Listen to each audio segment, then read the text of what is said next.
안녕하세요. 신앙 언박싱입니다. 감정 언박싱 3부작 그 두 번째 시간 성경의 위로 편에 오신 여러분을 진심으로 환영합니다. 지난 1부에서 우리는 인생의 전환기를 지나며 겪는 상실감과 불안, 관계의 어려움과 영적 침체의 원인을 깊이 진단해 보았습니다. 어쩌면 많은 분들이 바로 내 이야기다라며 공감하셨을지도 모릅니다. 그리고 동시에 나만 이렇게 힘든 걸까? 내 믿음이 부족한 걸까? 하는 외로운 마음이 드셨을 수도 있습니다. 오늘 2부에서는 바로 그 외로운 마음에 성경이 들려주는 가장 깊은 위로의 이야기를 전하려 합니다. 우리가 겪는 이 아픔이 결코 혼자만의 것이 아니며 성경에 기록된 위대한 믿음의 영웅들 역시 우리와 똑같은 눈물의 골짜기를 지나왔다는 사실을 함께 발견하게 될 것입니다. 그리고 가장 중요한 것, 그들의 가장 어두운 순간에 하나님께서 어떻게 찾아오시고 말씀하시고 회복시키셨는지 그 놀라운 은혜를 함께 언박싱하겠습니다. 첫 번째 언박싱, 번아웃에 빠진 성자 엘리야, 영적 탈진의 위로. 첫 번째로 만나볼 인물은 불의 선지자 엘리야입니다. 그는 갈멜산에서 바알 선지자 850명과 싸워 불로 응답받는 이스라엘 역사상 가장 위대한 영적 승리를 경험합니다. 모든 것이 회복될 것 같았습니다. 하지만 이세벨의 서슬퍼런 협박 한마디에 위대한 선지자 엘리야는 한순간에 무너져 내립니다. 그는 모든 것을 버리고 광야로 도망쳐 로뎀 나무 아래 쓰러져 하나님께 부르짖습니다. 여호와여, 넉넉하오니 지금 내 생명을 거두시옵소서. 이것은 극심한 번아웃, 영적 탈진 상태에 빠진 모습입니다. 이때 하나님은 어떻게 반응하셨을까요? 내 믿음이 겨우 그것밖에 안 되느냐? 라고 책망하셨을까요? 아닙니다. 하나님은 천사를 보내 그를 어루만지시며 숯불에 구운 떡과 물을 먹이시고 재우셨습니다. 하나님의 첫 번째 처방은 영적인 채찍질이 아닌 육체적인 쉼과 회복이었습니다. 그리고 호렙산 동굴에 숨어있는 엘리야에게 하나님은 크고 강한 바람이나 지진 불 가운데가 아닌 세미한 음성으로 찾아오십니다. 그리고 그의 이야기를 들어주시고 그에게 새로운 사명을 주시며 그가 혼자가 아님을 알려주십니다. 엘리야의 이야기는 우리에게 말합니다. 큰 사명을 감당한 후에도, 위대한 승리 뒤에도 우리는 무너질 수 있습니다. 그리고 그때 하나님은 우리를 책망하시는 분이 아니라 우리의 지친 몸과 마음을 먼저 쉬게 하시고 가장 조용하고 부드러운 음성으로 우리를 다시 만나주시는 분임을 말입니다. 두 번째 언박싱, 모든 것을 잃어버린 여인 나오미, 상실감의 위로. 두 번째 인물은 룻기의 나오미입니다. 그녀의 삶은 상실 그 자체였습니다. 기근을 피해 떠난 이방 땅에서 남편을 잃고 의지했던 두 아들마저 잃었습니다. 그녀는 고향 베들레헴으로 돌아와 사람들에게 이렇게 말합니다. 나를 나오미, 기쁨이라 부르지 말고 마라.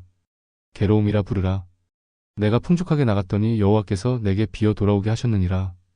나오미는 하나님을 향한 깊은 원망과 불평을 합니다. 자신의 인생이 완전히 비어버렸다는 상실감에 사로잡혀 있었습니다. 이 모습은 자녀를 떠나보내고 배우자를 잃고 혹은 평생을 바친 무언가를 상실한 우리의 모습과 너무나 닮아 있습니다. 하지만 이야기는 여기서 끝나지 않습니다. 나오미가 하나님은 아무것도 하지 않는다고 원망하던 그 순간에도 하나님은 보이지 않는 곳에서 신실하게 일하고 계셨습니다. 이방 여인 룻의 헌신적인 사랑을 통해 그리고 유력한 자 보아스와의 만남을 통해 하나님은 나오미의 텅 빈 품에 다윗 왕의 할아버지가 될 오벳이라는 아기를 안겨주십니다. 나오미의 이야기는 우리에게 말합니다. 내 인생이 완전히 비어버렸다고 느끼는 그 절망의 순간에도 하나님은 결코 우리를 버려두지 않으시며 우리가 상상하지 못하는 방법으로 우리의 빈손을 채우고 회복시키시는 분임을 말입니다. 세 번째 언박싱, 이해할 수 없는 고난, 욥 이유를 알 수 없을 때의 위로. 세 번째로 만나볼 인물은 동방의 의인 욥입니다. 그의 고난은 우리가 이해할 수 있는 차원을 넘어섭니다. 하루아침에 모든 재산과 사랑하는 자녀들을 잃고 온몸에는 끔찍한 악창이 났습니다. 심지어 아내마저도 하나님을 욕하고 죽으라며 그를 저주하고 떠나갔습니다.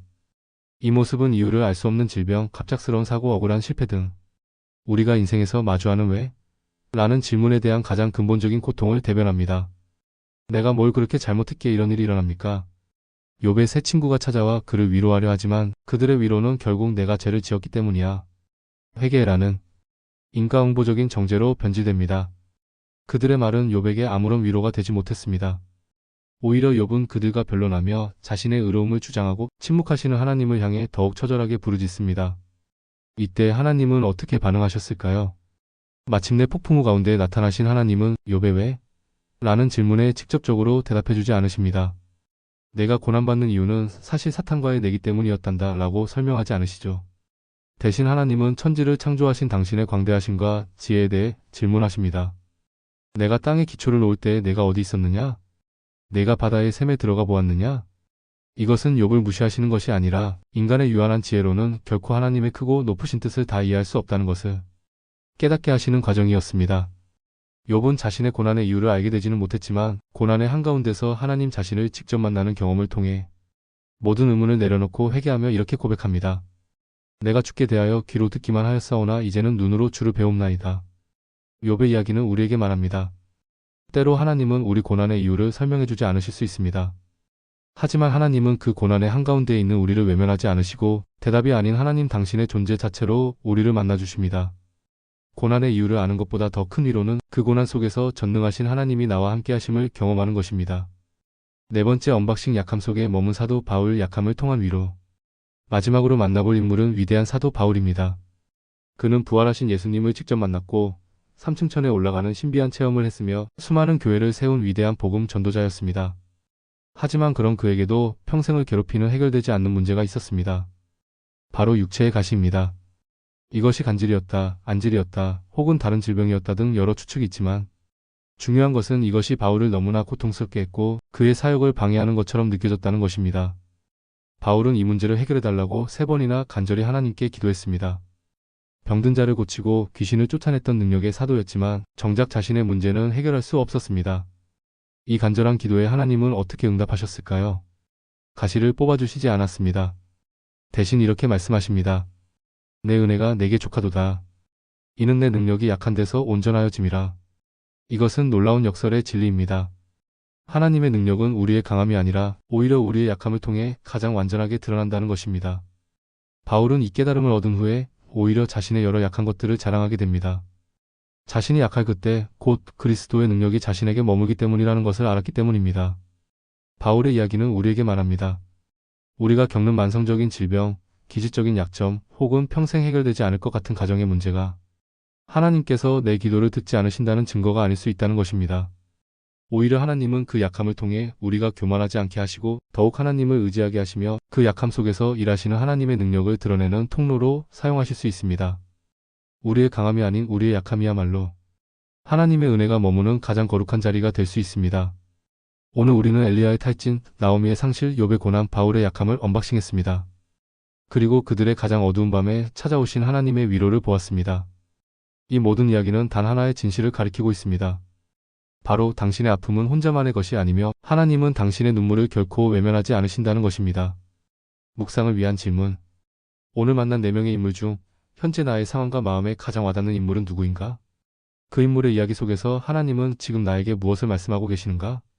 삶을 바꾸는 적용. 오늘 밤 당신의 아픔을 가장 잘 대변하는 성경 인물의 이야기를 다시 한번 천천히 읽어보십시오. 예를 들어 번아웃을 느낀다면 열왕기상 19장, 상실감이 크다면 룻기 1장 등. 그리고 그 인물의 기도가 나의 기도가 되게 하여 솔직한 마음을 하나님께 털어놓으십시오. 함께 드리는 기도. 신실하신 하나님, 성경 속 믿음의 사람들을 통해 저를 위로해 주시니 감사합니다. 제가 겪는 이 아픔이 결코 저 혼자만의 것이 아님을 알게 하시고 그들의 고난 속에서 일하셨던 주님께서 지금 나의 삶 속에서도 동일하게 일하고 계심을 믿게 하여 주옵소서. 저의 가장 깊은 신음소리에 귀 기울이시는 주님을 신뢰합니다. 예수님의 이름으로 기도합니다. 아멘. 오늘 우리는 성경을 통해 깊은 위로를 받았습니다. 하지만 위로에서 그치는 것이 아니라 이 위로를 힘입어 우리의 삶을 적극적으로 변화시켜야 합니다. 다음 마지막 3부에서는 이 모든 위로와 깨달음을 바탕으로 우리의 불안과 우울을 이겨낼 수 있는 구체적이고 실제적인 영적 처방전을 언박싱하겠습니다. 회복을 향한 마지막 여정 절대 놓치지 마세요. 영상이 도움이 되셨다면 구독과 좋아요로 함께 해주세요.